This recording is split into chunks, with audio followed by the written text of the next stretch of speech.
Hi and welcome to my channel. My name is Shika. Today's video is going to be a budgeting video, but a little bit different today because it'll be my budgeting story and why budgeting is so important to me. But if this is your first time seeing me or the first time you actually clicked on this video, please make sure you like the video. Make sure you subscribe to the video down below. And if you feel like this video will help someone, please share it with someone. Thank you for that. So, I'm just getting off work. I actually poured me a glass of wine because I've had a crazy day. So if you want to get you something to drink, feel free to do so. So why is budgeting so important to me? It's important to me because this is the way my family runs. My family is me and my child, and it's just the two of us. So for me, it's very important to be a single parent, to have a budget. I've always been like this. I'm not going to tell you exactly how old I am, but I will say that I am old.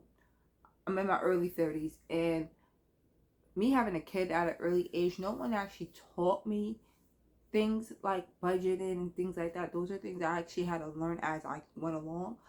So some people might have had, their situation set up already. That wasn't my case. No one that I looked up to really had any financial stability, if that makes sense. I knew one family that took me under their wings at one point. They were financially stable, so I got to see how they lived versus my actual biological parents. And I was like, I kind of like this way better, only because, only because this way of life is a little bit nicer. So I had to start making some adjustments. And one of the first adjustments was learn how to coupon. Yeah, that's me. I learned how to coupon off of YouTube over 10 years ago. I've learned it off of YouTube. But before that, my very first job was at a local grocery store. And this old lady used to come into my life every day.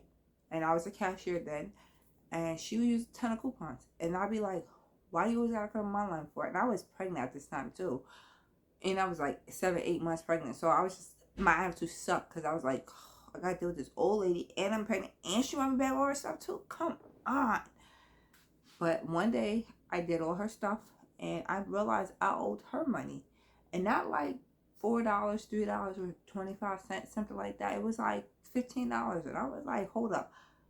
She literally just came in here. Her bill was like, I don't know, it was like $60 or something like that. It wasn't nothing too expensive, but it was like $60. And there was a bunch of different things that if I had coupons, I would have purchased myself because those are the things I would have, used.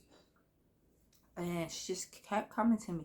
And she didn't realize I was pregnant because I didn't carry bags. So she felt bad afterwards and said, I'm sorry that I had you back stuff. She said, but I hope that I taught you a lesson that money doesn't grow on trees and that you should coupon. Ever since then, I ran with it. I coupon for everything. Everything. Everything.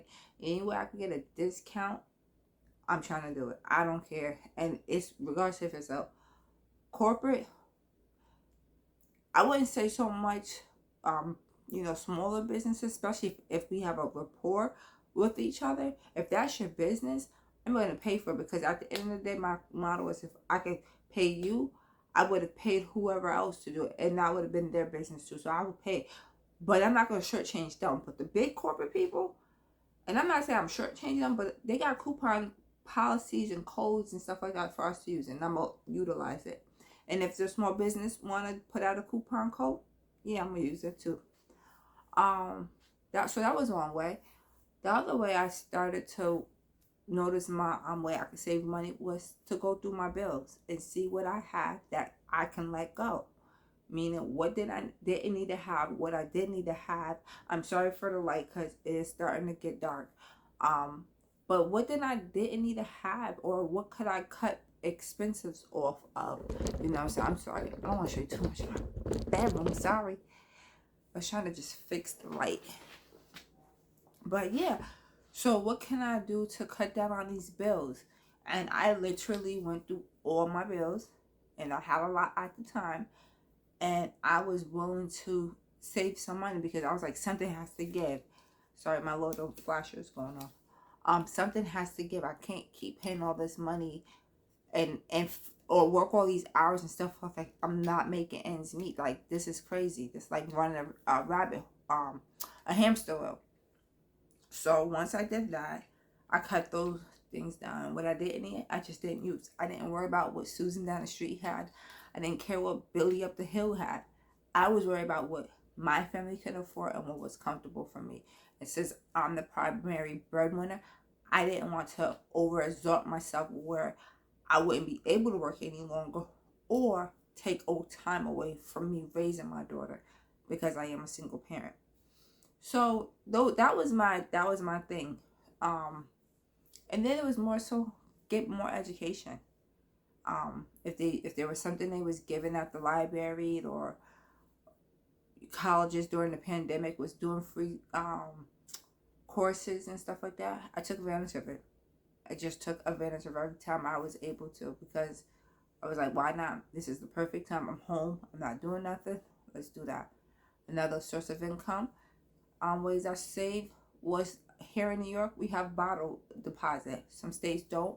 So that means in New York State, we get a 5 cent bottle deposit, when we purchase pop or soda, water or juice. Not really juice, but depending on the brand of juice, they might charge a 5 cent thing. And so when you purchase your juice, you will have 5 cents for each container of juice that is in.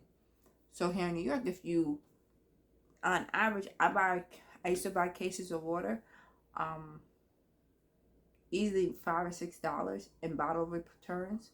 So if I kept it and I recycled it, I got $5 or $6 off my next bill, or I used it towards something. Sometimes it'll be more than that, it'll be like $15 because I done saved enough of bottles. And now, if I go to the store or something like that, I'll be like, oh, here's a few dollars. Or if I was broke at the time, I didn't have gas, I would put that money in my gas tank. Now here in New York, gas is over $3. So, now it wouldn't do much. But back then, it definitely helped me out. I started to look into the banks. I went to the bank. That was my next step. I went into the banks to find out what ways I can build my credit, because I didn't know much about credit. Like most people, we don't know nothing about credit. So you have to learn some way. And so that's why the bank is there. So I went there and I told them, I said, listen, I don't know anything. Anything you can help me learn, I'm willing to take it. So they were like, fine, you need to get a secure credit card, get your credit report, get your, information from your credit report. I got that. I had a lot of stuff up there that wasn't even mine. That's the tea.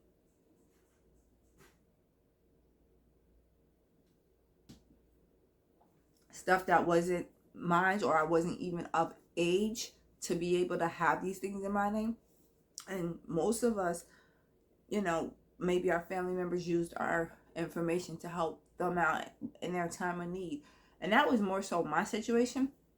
So a lot of that stuff, it was very easy for me to dispute it because I was able to send my ID to them and stuff like that, and whatever other information they asked. I don't remember quite off my head right now because it's been some years, but I do remember they asked me to send some stuff, and before I knew it, like 2 months later, it was off, and I was like, yes. And that being taken off automatically raised it a little bit. Not much, but a little bit. And then I went, and she was like, well, you can get a secure credit card. Now, this was at a credit union. I didn't have a lot of money. So my first secure credit card, some people might laugh at it and say, oh, that's nothing. It was $300. But that's all I had. And I had to start somewhere. So I did a $300 secure credit card. Then I went from a $300 to a $500. Then I went from a $500 to a $1,000.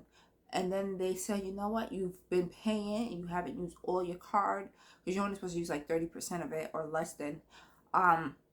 You've been doing good with your card. We're gonna release your $1,000 that you gave us, because initially it was $300. Then it went to the $500. Then it went to the $1,000. So they're gonna initially give me my $300 or my $1,000 back now. And now they gave me a credit limit of, I don't remember off the top of my head, but a credit limit now that I can use without using my own personal money. And I was able to get my same $1,000 back. So I used that to pay something else off or do something else with. But it was able, and I was doing this very young. What else did I do to save money? Me being a single mom, it was hard. My daughter would want to do stuff. I didn't always have money, so we would do stuff that was free. or close to free. There was sometimes I was splurge, and I wasn't always broke or anything like that. I'm not saying it to be offensive, but I'm just stating the facts. I wasn't always messed up. Like once I started to learn how to budget my money, then I was like, okay, I got this, because I didn't like that feeling. I didn't like depending on someone or asking someone for stuff. I didn't like that feeling. Now some people might not mind it, but for me, it was an issue. So I made sure that I buckled up and got my stuff together. And as a woman now, where I'm somewhat financially okay, I'm not struggling or anything. Now I'm not rich, so don't be like, oh, she rich. No, I'm not rich. I work just as hard as everybody else, but I'm not struggling either. I just lost my train of thought. I'm so sorry. um, but yeah, that me being so young and stuff, and no one teaching us how to do things. It's hard. It's hard. It's very hard. But I've learned over the years in this time that I've been living on this earth that you gotta ask questions, and there's no stupid question to ask, especially if you're trying to improve yourself and make yourself a better person. And that's all I wanted to do, because being a single parent and a young parent, my statistic, I already have stuff against me, so I wanted to beat those odds, and I think I've been doing pretty good. So I can say so myself. I think I've done very well managing my financial stuff, and now I have money saved away here. As you can see on my channel, I am working to purchase my first house. I'm not going to say it's going to be in cash, but I would like to purchase my first house by the end of next year. I did say my birthday of next year, but I definitely want to have it stamped, signed, and delivered by the end of January or December 31st, 2022. So that's my limit, and I'm going to grind out from this point on so I can achieve those goals. So let me know down below, what goals do you guys have? What's your budgeting story? How did you start budgeting, and what ways do you like to budget? If you don't mind leaving that down below, that'd be greatly appreciated. If you want a part 2, let me know. Thank you very much, and you guys have a blessed day. Bye, YouTube.